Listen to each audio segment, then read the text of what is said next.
the Bureau explain this issue in question, whatever it is, without any delay. Then, sounding a tone that was very presidential and dignified, she concluded, "I look forward to moving on to focus on the important challenges facing the American people, winning on November 8, and working with all Americans to build a better future for our country." But there was nothing dignified about the reopening of the FBI investigation, nor the extenuating circumstances.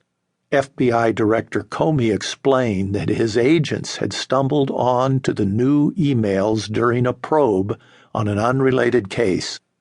Agents had discovered the emails on a computer belonging to Anthony Weiner, a former congressman and the estranged husband of Clinton's top aide, Huma Abedin.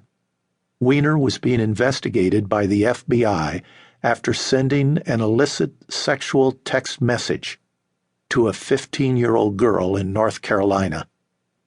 Hillary Clinton considered Weiner's wife, Huma, as another daughter. She was so close that there had been discussion of giving her a bedroom in the family quarters of the White House so she could be accessible to Hillary.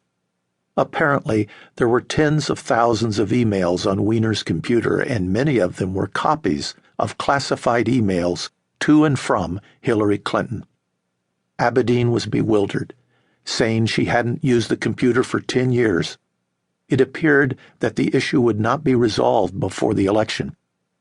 The U.S. Attorney General, Loretta Lynch, and the Deputy Attorney General, Sally Yates, disagreed with James Comey's decision to alert Congress about the finding.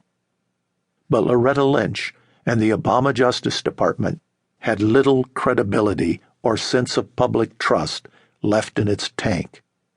During the previous summer, when the FBI probe into Hillary Clinton was supposedly reaching its climactic conclusion, Attorney General Lynch had met with Hillary's husband, former President Bill Clinton, aboard a private plane on the tarmac at an airport in Phoenix, Arizona.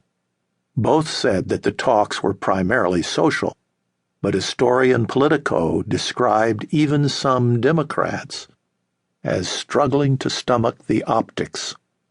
The American justice system appeared to be broken.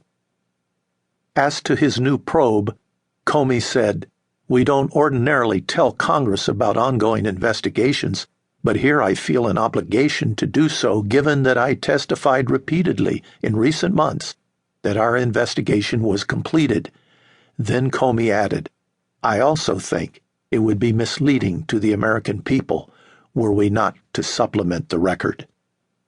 Many would argue that Hillary Clinton knew full well that the ugly details related to Anthony Weiner would not be helpful, but it was better to stand fearlessly with nothing to hide than to shrink from the exposure as if one were guilty of something.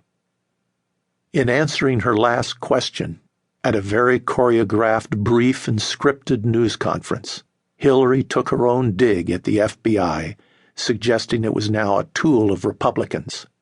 If they're going to be sending this kind of letter that is only going originally to Republican members of the House, then they need to share whatever facts they have with the American people. It was not true. The FBI was loaded with Democrats and Hillary Clinton supporters. The lead investigator into her emails was an avowed Democrat, whose wife had run for the state Senate in Virginia as a Democrat. The Virginia governor, Terry McAuliffe, a close friend of Bill and Hillary Clinton, had helped funnel hundreds of thousands of dollars into her campaign, the campaign of the wife of the FBI agent in charge of investigating Hillary. What was true was that the FBI, as an institution, had many very good reasons to be skeptical of Hillary Clinton. She and the FBI had experienced a long and sometimes contentious relationship. She was not afraid of it. She saw it as a bureaucracy that could not conclude anything quickly or decisively, and certainly would not dare to do so now, only days away from the voting. She was calling its bluff. The Thursday before the election, Hillary Clinton was asked if she would ask for the resignation of FBI Director